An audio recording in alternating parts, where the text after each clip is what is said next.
Olá, pessoal. Então, iniciando aqui um comentário sobre as atividades de outubro, que muitos já realizaram. Então, é basicamente uma correção, mas é claro que eu não vou passar linha por linha das respostas, vou fazer os comentários e aí vocês podem verificar e tirar algumas dúvidas e também mandar as perguntas. Se quiser interromper a apresentação também, fazer perguntas, fiquem à vontade. Projetando aqui a apostila do mês de outubro, quando a gente inicia o primeiro conteúdo, a gente tem o conteúdo sobre as nossas relações com o mundo em que vivemos. Então eu até deixei em destaque aqui no texto, se vocês já pararam para pensar que o ser humano não existir, se o ser humano não existisse, a vida na Terra continuaria, bem como todas as outras formas de vida.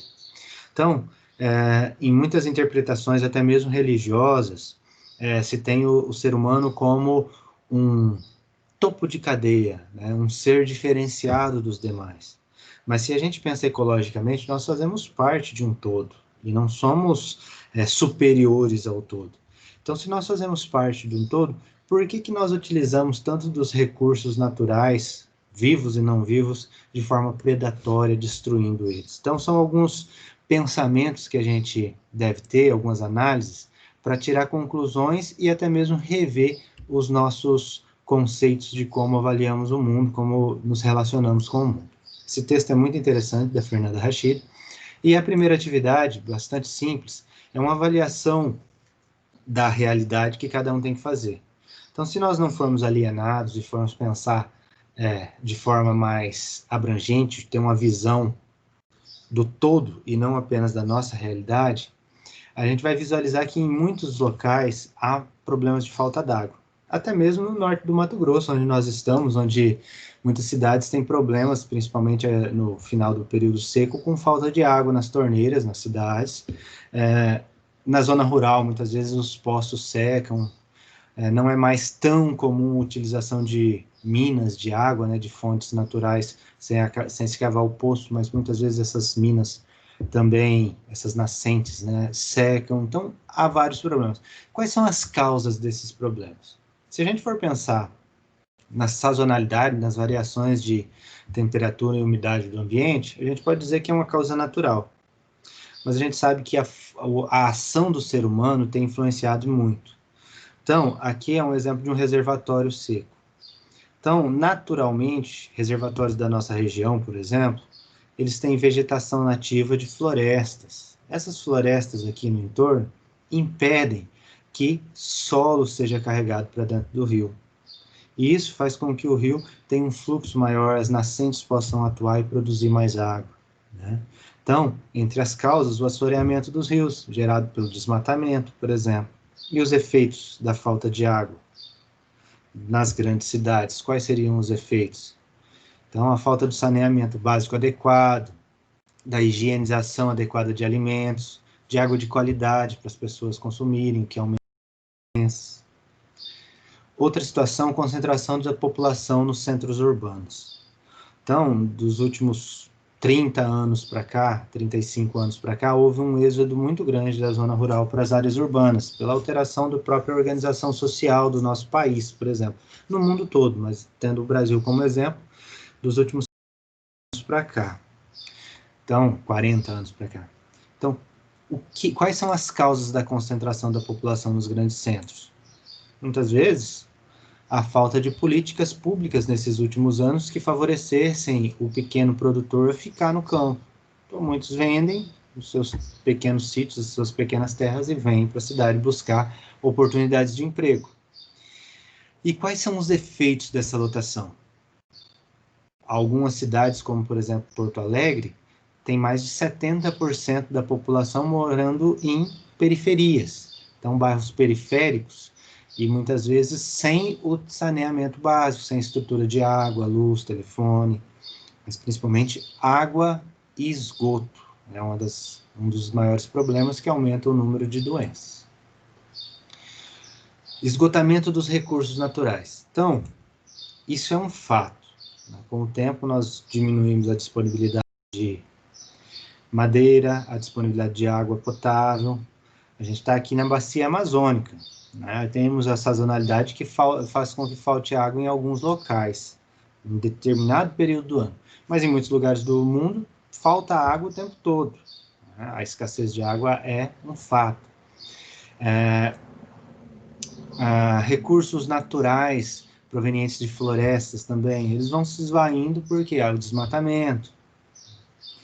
Então, o esgotamento desses recursos, quais são as causas? Principalmente o uso desses recursos sem manejo, sem planejamento para que eles sejam sustentáveis, para que eles possam se reestruturar. Eu não sou contra o uso dos recursos. A gente usa, a gente tem madeira na nossa casa, nos móveis, a gente precisa de energia elétrica, então no Brasil essa energia elétrica é produzida por hidrelétricas, mas a gente tem que pensar no uso sustentável desses produtos. E quais são os efeitos desse esgotamento? Aumento de preço, elitização de muitos desses recursos. Então, muitos recursos a gente passa a não ter acesso. Então, nas últimas décadas, as pessoas passaram a ter mais veículos, por exemplo, né? Há mais motos e carros disponíveis. Só que o aumento, por exemplo, do recurso combustível faz com que muitos tenham dificuldade de abastecer seus veículos para conseguir se locomover. Se abastece o veículo, muitas vezes deixa de pagar os impostos, né? Que também são muito caros no nosso país. Então, esse esgotamento dos recursos também podem alterar várias situações na cadeia, vários fatores na cadeia, né, cadeia que eu digo no ciclo dos nutrientes na natureza, que vão gerar a longo prazo mais aquecimento global e mais problemas. E o acúmulo do lixo nas cidades? Isso é um fato. Quais são as causas? Falta de organização das prefeituras é um dos casos. Políticas públicas adequadas para o descarte adequado também. Conscientização da população em separar lixo orgânico e lixo reciclável para que os materiais sejam reciclados e não sejam jogados em lixões a céu aberto. Outra causa. Os efeitos? Poluição, doenças, proliferação de vetores como ratos, baratas. Então, são vários os casos. Quando a gente fala de sistema de produção sustentável, a gente passa na permacultura, né, que é cultura permanente, pensando em produção para alimentação, para produção de energia. É um conceito da década de 70 muitíssimo interessante, mas que exige muita mão de obra. Uma pessoa que quer entrar num processo, né, de aplicação da permacultura tem que ter em mente que ela vai ter que trabalhar bastante, mas a produção depois disso pronto, da organização do sistema pronto, é muitíssimo valorosa, né, em questão de qualidade de vida. Então, com base no texto, é para escrever um textinho da sua relação com o ambiente.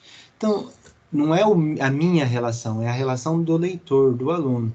Então, esse videozinho sobre permacultura, gasto mínimo de dinheiro e energia, é bastante interessante para vocês verem como outras pessoas ou como diferentes visões do mundo interpretam a relação com o ambiente. E aí você avalia a sua. Estamos, todos nós como seres humanos, em um processo de desenvolvimento. Então, não é porque o outro tem uma visão admirável que a sua é completamente reprovável. A grande questão é, estamos dispostos a fazer o quê para que o ambiente seja mais equilibrado? Né? Entra nessa situação. Na terceira parte, que é a flor da permacultura, aí nós temos um assunto bastante interessante, que são as diretrizes da permacultura. Né? Então, quando os dois australianos fundaram a ideia e passaram a divulgá-la e aplicar em vários pequenos sítios, pequenas comunidades rurais, até mesmo ecovilas. Se vocês estiverem com tempo, digitem aí no celular para dar uma pesquisadinha na internet, ecovilas, tudo junto. Vocês vão ver que são ideias de organização da população em pequenas comunidades com o intuito de produzir juntos, né, alimentos, recursos e viver em um maior equilíbrio com a natureza. É bem interessante. Né?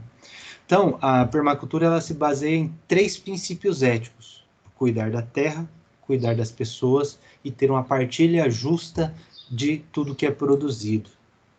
Então, se esses 3 conceitos fossem aplicados não só dentro da permacultura, mas na nossa sociedade, certamente nós teríamos uma sociedade mais confortável, um ambiente mais confortável para todos nós vivermos. Mas isso é uma discussão, creio eu, mais abrangente, não faz parte do nosso momento aqui. E quando falamos dos princípios de design, sempre que a gente fala de design, a gente está falando de distribuição no ambiente, estrutura de algo. Tá? Então, quando se fala de design, a gente tem que pensar em como projetar o uso do ambiente.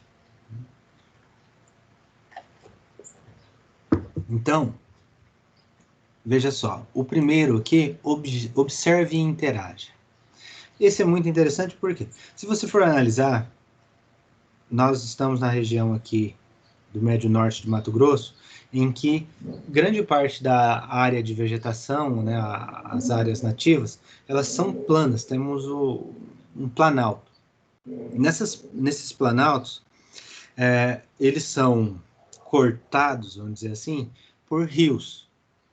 Então, se a pessoa está em uma pequena propriedade rural que tem o rio, né, como uma extremidade, não adianta ele fazer um planejamento, por exemplo, de um plantio por toda a área, se ele tem que respeitar o espaço do rio ou a inclinação do terreno para o rio, porque se ele faz o plantio naquela área com essa inclinação, muitos dos nutrientes da terra e os nutrientes que ele colocar ali vão ser levados pela chuva, vão ser carreados para o rio. Então, observar o ambiente para interagir com ele é extremamente importante. Então, isso é um dos exemplos. Outros casos, observar a própria vegetação que já está ali disponível para você fazer um uso dela viva, né, sem precisar retirá-la. Né? Captar e armazenar a energia do próprio ambiente. Então, são princípios de relação com o ambiente e também da estrutura do ambiente. Tá? Então, há exemplos concretos desses conceitos aqui, né, desses 12 princípios do design. E aí eu coloquei alguns deles aqui, há uma dezena, mas eu coloquei alguns por causa da nossa limitação de páginas da apostila. Então, a construção e utilização natural do local. Então, aqui um exemplo, na nossa região não é possível, devido à quantidade de chuvas, né, que gera um encharcamento maior, mas o uso de, por exemplo, telhados com vegetação verde. Então, o uso do telhado com vegetação gera uma amenização do clima aqui, né, temperatura muito mais amena dentro das casas. Hortas biológicas, onde se utiliza também as galinhas tanto para fazer a adubação do local, né, quanto para coletar. Elas se alimentam de pequenos insetos, então, durante o pastejo delas no ambiente, elas também fazem o controle. É claro que, para quem já fez o plantio de hortaliças e teve galinhas no quintal, sabe que, conforme a hortaliça, elas podem destruir, mas basta a questão de isolar os ambientes para que elas estejam presentes em uns locais e em outros não. Então, a produção tanto de galinhas quanto hortaliças é muito interessante, né, e produtivo. Então, são alguns dos exemplos. E aí, a nossa atividade, nós temos aqui, ó, 1, 2, 3, 4, 5, 6, 7 conceitos éticos e de design colocados aqui, meio que agrupados. São 7 eles. Então, esses 7 vocês vão colocar, dentro de cada uma das pétalas, atitudes práticas que dizem respeito a isso. Né? Então, por exemplo, quando a gente fala de posse da terra e comunidade, qual seria uma aplicação prática disso dentro da permacultura? É claro que você vai ler lá os princípios do design e os princípios éticos para retomar isso na sua mente. Mas quando a gente fala de posse da terra e comunidade, a gente tem que pensar que a terra, né, o ambiente disponível lá, ele pode ser mais ou melhor utilizado, que a nossa ideia não é só exploração, né, dentro da permacultura, é utilização adequada. Ele pode ser melhor utilizado quando se tem uma cooperação. A produção em cooperativas, por exemplo, onde mais pessoas estão utilizando o espaço, plantando diferentes, para usar o exemplo de plantio, né? Plantando diferentes tipos de vegetais para que a produção seja compartilhada ali em comunidade. É claro que cada um tendo o retorno do seu trabalho. Se o Joãozinho trabalhou e eu não trabalhei, é claro que o lucro é do João e não o meu, né? É claro que a gente não vai ficar analisando que uma pessoa vai trabalhar e a outra vai ganhar sem trabalhar, né? Então, não tem nada a ver com uma distribuição igualitária independente do trabalho. É a distribuição do trabalho e também dos excedentes, do que é produzido. Quando a gente fala do espaço construído, então dentro do design, o que é a aplicação, né, do espaço construído? Então a gente volta aqui em pontos como esse daqui, ó, observar e interagir. O que há disponível no ambiente, né? O desenho adequado para a utilização do espaço para a construção da casa, para a construção do galinheiro, para a implantação da roça, para a inclusão de uma pastagem, certo? A distribuição adequada no ambiente dessas estruturas para que tenha uma harmonia, né? Voltando às atividades, ferramentas e tecnologia. Então, dentro da permacultura, um videozinho que eu mandei nas últimas atividades, por exemplo, se mostra muito de, por exemplo, a montagem de uma pequena usina elétrica na própria propriedade, com uma pequena queda da água que se tem em uma das represas, né? É um exemplo, né? Não é toda a propriedade que tem a represa, que tem a queda d'água, mas se tiver disponível, excelente. Então, são alguns dos exemplos. Você vai colocar situações práticas da aplicação desses conceitos aqui, desses princípios éticos e de design. A ideia é essa, colocar a cabeça para funcionar e pensar em uma relação mais harmoniosa com o ambiente. Então, eu estou à disposição de vocês e qualquer dúvida que surgir, me mandem mensagem. Alguns têm me mandado mensagem dizendo: professor, eu não consegui fazer a atividade, tá aqui esse que eu consegui. Eu falei, mas quanto tempo tem que você fez essas e não conseguiu fazer as outras? Tem uma semana. Manda a atividade, em vez de você mandar a atividade, manda a pergunta. Então, manda uma mensagem no celular, no WhatsApp. Professor, eu estou com dúvida na questão tal, você pode me ajudar? Eu respondo, certo? Só não estou respondendo no sábado e no domingo, porque a gente precisa descansar, todos nós precisamos. Mas nos demais dias, eu estou à disposição, tá, galera? Então, qualquer coisa, entre em contato.